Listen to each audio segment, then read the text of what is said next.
Bayangkan sejenak kamu sedang berdiri di tepi pantai. Di hadapanmu ombak bergulir tanpa henti. Satu ombak datang, memecah di pasir, lalu kembali ke laut. Kemudian ombak berikutnya, dan berikutnya lagi. Jutaan ombak setiap hari sejak jutaan tahun yang lalu. Sekarang coba tanyakan pada dirimu sendiri, apakah ada satu ombak yang lebih spesial dari yang lain? Apakah ada satu ombak yang harus membuktikan dirinya lebih tinggi, lebih kuat, lebih berkesan dari ombak-ombak lainnya? Tentu tidak. Setiap ombak datang melakukan perannya lalu pergi. Sederhana, tanpa drama, tanpa kebutuhan untuk dikenang. Namun entah sejak kapan, kita manusia modern mulai percaya pada narasi yang berbeda. Kita diberitahu sejak kecil bahwa kita istimewa, bahwa kita harus menemukan keunikan kita, bahwa hidup ini adalah panggung, dan kita adalah bintang utama dalam cerita kita sendiri. Main karakter syndrome, begitu orang menyebutnya hari ini. Kita tumbuh dengan percaya bahwa kita harus punya misi hidup yang luar biasa, bahwa kita harus meninggalkan jejak, bahwa nama kita harus dikenang. Dan ketika realitas tidak sesuai dengan narasi agung ini, kita mulai merasa gagal, merasa tidak cukup, merasa seperti ada yang salah dengan hidup kita.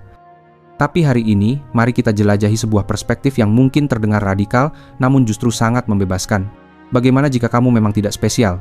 Dan bagaimana jika itu justru kabar baik?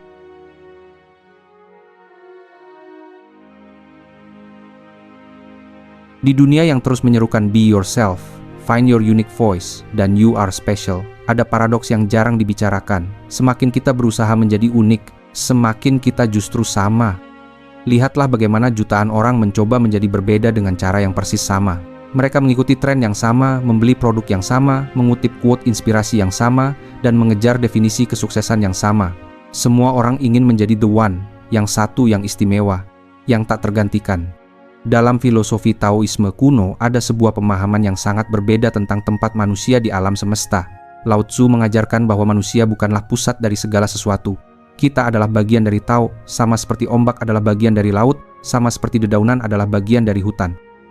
Tidak ada hierarki superioritas, semua makhluk pada dasarnya setara, hanya berbeda secara fungsional. Seekor burung tidak lebih spesial dari sebatang rumput tidak lebih spesial dari sebutir pasir, dan sebutir pasir tidak lebih spesial dari dirimu atau aku. Kedengarannya nihilistik? Sebenarnya tidak. Justru disinilah pembebasan sejati dimulai. Karena ketika kamu melepaskan kebutuhan untuk menjadi spesial, kamu juga melepaskan beban yang selama ini membuatmu lelah. Beban untuk selalu membuktikan diri. Beban untuk selalu terlihat lebih baik dari orang lain. Beban untuk terus-menerus membandingkan timeline hidupmu dengan orang lain.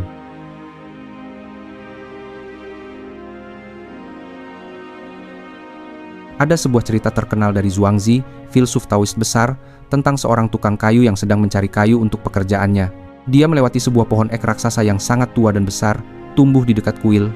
Murid-muridnya kagum melihat pohon yang begitu megah. Mereka bertanya, "Guru, mengapa Anda tidak menebang pohon ini? Kayunya pasti sangat banyak." Sang tukang kayu menjawab dengan tenang, "Pohon itu tidak berguna, kayunya bengkok dan penuh dengan simpul. Jika dibuat menjadi perahu, ia akan tenggelam. Jika dijadikan peti mati, ia akan cepat membusuk. Jika dijadikan perabotan, ia akan mudah rusak. Pohon itu tidak ada gunanya, itulah sebabnya ia bisa hidup selama ratusan tahun." Malam itu, pohon tersebut muncul dalam mimpi sang tukang kayu dan berkata, "Engkau membandingkanku dengan pohon-pohon yang berguna. Pohon-pohon buah yang indah itu, begitu mereka berbuah, mereka dipukul dan cabang-cabangnya dipatahkan. Kehidupan mereka menjadi siksaan karena kegunaan mereka. Mereka mati muda karena terlalu bernilai. Tapi aku sudah lama belajar untuk menjadi tidak berguna. Aku hampir mati karena berusaha menjadi berguna.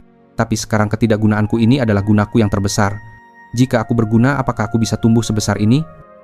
Kisah ini mengajarkan sesuatu yang dalam. Kadang-kadang, tidak mencoba menjadi luar biasa justru yang membuat kita bisa hidup dengan utuh dan panjang umur.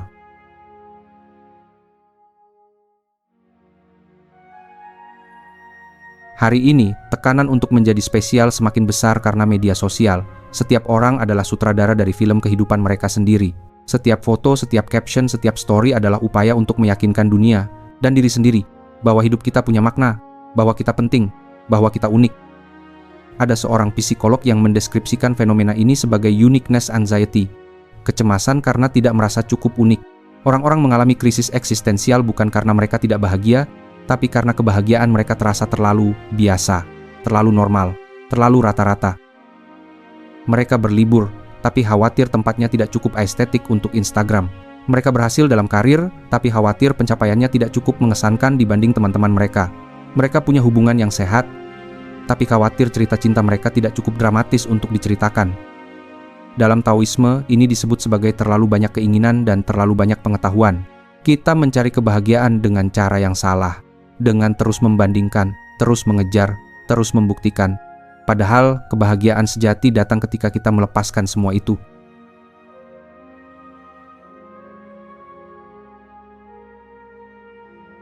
Sekarang mari kita bicara tentang sesuatu yang mungkin tidak nyaman untuk didengar, tapi sangat membebaskan. Kemungkinan besar, kamu dan aku adalah orang yang rata-rata. Bukan dalam pengertian yang merendahkan, tapi dalam pengertian statistik yang sederhana. Kebanyakan dari kita tidak akan menciptakan perusahaan bernilai miliaran dolar, tidak akan menulis novel yang mengubah dunia, tidak akan menjadi pemimpin yang namanya dikenang sepanjang masa, dan itu sebenarnya baik-baik saja. Faktanya, 99,9% manusia yang pernah hidup di bumi ini sudah terlupakan. Nama mereka tidak tercatat, pencapaian mereka tidak dikenang.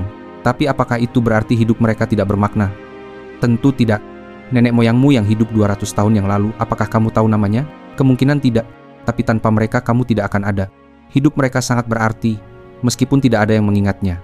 Seorang petani yang menanam padi di sawah, seorang ibu yang membesarkan anaknya dengan penuh kasih, seorang guru yang mengajar di desa terpencil, seorang petugas kebersihan yang bekerja setiap pagi sebelum matahari terbit.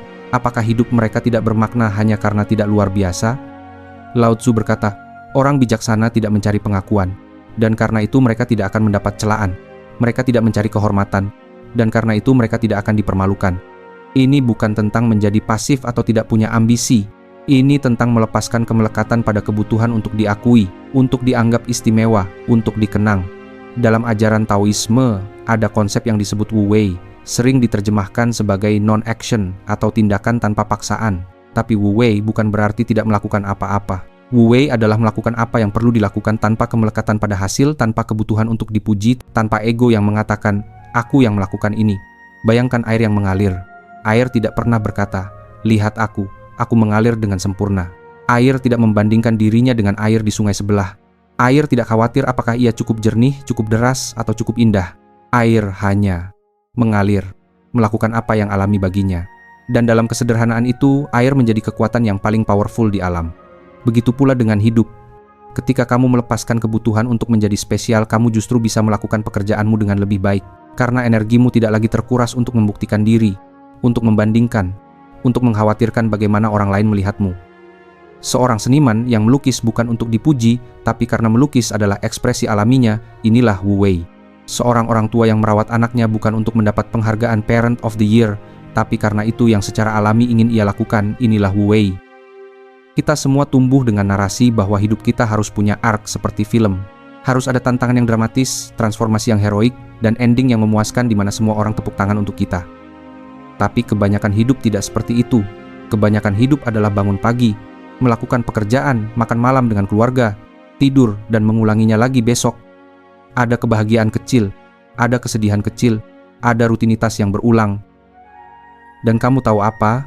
Itu indah dengan caranya sendiri. Dalam Zen Buddhism, ada konsep tentang menemukan keajaiban dalam hal-hal biasa. Mencuci piring bisa menjadi meditasi, menyapu lantai bisa menjadi praktik spiritual, duduk di taman bisa menjadi momen pencerahan. Tidak perlu ada pencapaian besar, tidak perlu ada transformasi dramatis. Kebahagiaan sejati ada dalam kesadaran penuh terhadap momen ini, apa adanya. Lao Tzu menulis di Tao Te Ching, jika kamu ingin menjadi utuh, biarkan dirimu menjadi sebagian. Jika kamu ingin menjadi lurus, biarkan dirimu menjadi bengkok. Maksudnya, berhenti mencoba menjadi versi sempurna, versi komplit, versi istimewa dari dirimu. Terima bahwa kamu adalah manusia yang penuh kekurangan, sama seperti semua orang lainnya. Dan dalam penerimaan itu, kamu justru menjadi utuh. Sekarang mari kita bayangkan, bagaimana rasanya jika kamu benar-benar melepaskan kebutuhan untuk menjadi spesial. Kamu tidak perlu lagi khawatir apakah pencapaianmu cukup mengesankan. Kamu tidak perlu lagi membandingkan timeline hidupmu dengan orang lain. Kamu tidak perlu lagi stres karena merasa tertinggal atau belum menemukan tujuan hidupmu. Kamu bisa bangun di pagi hari dan melakukan pekerjaanmu apapun itu dengan hati yang tenang. Bukan karena pekerjaan itu akan membuatmu terkenal, tapi karena itu yang perlu dilakukan hari ini. Kamu bisa bertemu teman lama dan benar-benar hadir dalam percakapan, tanpa sibuk memikirkan apakah hidupmu terdengar cukup menarik ketika kamu bercerita.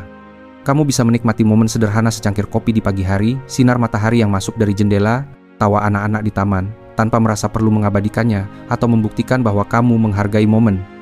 Dalam filosofi Taoisme, ini disebut hidup selaras dengan Tao, mengikuti aliran alami kehidupan tanpa resistance, tanpa ambisi yang memaksa. Dan dalam Stoicism, Marcus Aurelius menulis, "Kamu memiliki kekuatan atas pikiranmu, bukan atas peristiwa luar. Sadari ini dan kamu akan menemukan kekuatan." Kedua tradisi ini mengajarkan hal yang sama, bahwa kedamaian tidak datang dari menjadi istimewa, tapi dari menerima kenyataan apa adanya.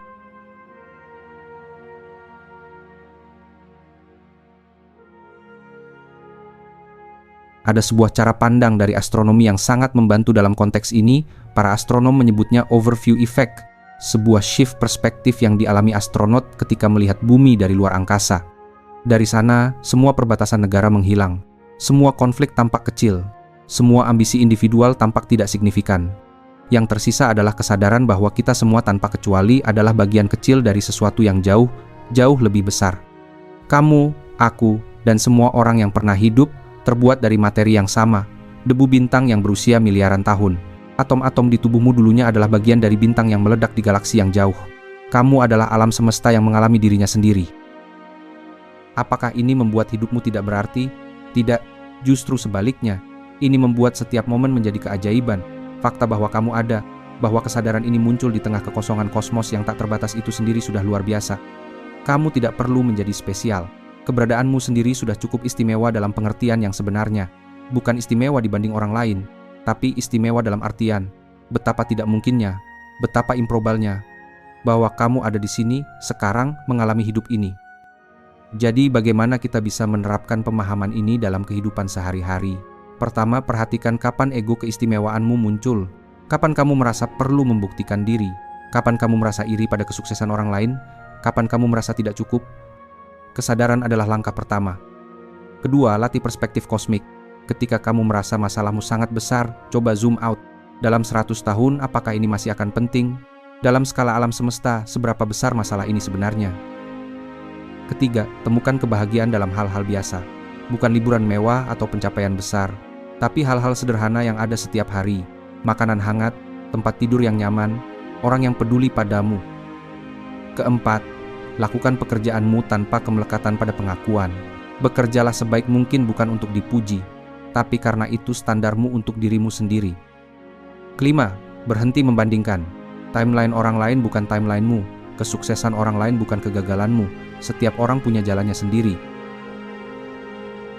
Di akhir, mari kita kembali ke pantai, ke ombak-ombak yang datang dan pergi tanpa drama, tanpa kebutuhan untuk diingat. Setiap ombak melakukan tugasnya. Datang, menyentuh pantai, lalu kembali ke laut. Tidak ada ombak yang bertahan di pantai sambil berteriak, "Lihat aku berbeda, aku istimewa." Setiap ombak tahu bahwa ia adalah bagian dari lautan yang lebih besar dan itu sudah cukup. Begitu juga dengan kita. Kita datang, kita hidup, kita melakukan apa yang perlu dilakukan, lalu kita kembali ke sumber yang sama dari mana kita berasal. Tidak perlu meninggalkan monumen, tidak perlu dikenang oleh ribuan orang, tidak perlu membuktikan bahwa kita istimewa.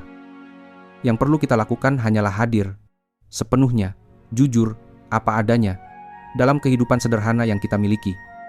Dan disitulah kebebasan sejati berada, disitulah kedamaian sejati menanti. Bukan dalam menjadi seseorang yang luar biasa, tapi dalam menerima bahwa kita biasa saja dan bahwa itu lebih dari cukup. Karena pada akhirnya, dunia tidak membutuhkan lebih banyak orang yang mencoba menjadi istimewa. Dunia membutuhkan lebih banyak orang yang berani menjadi biasa, dengan penuh kesadaran, penuh kehadiran, dan penuh kedamaian.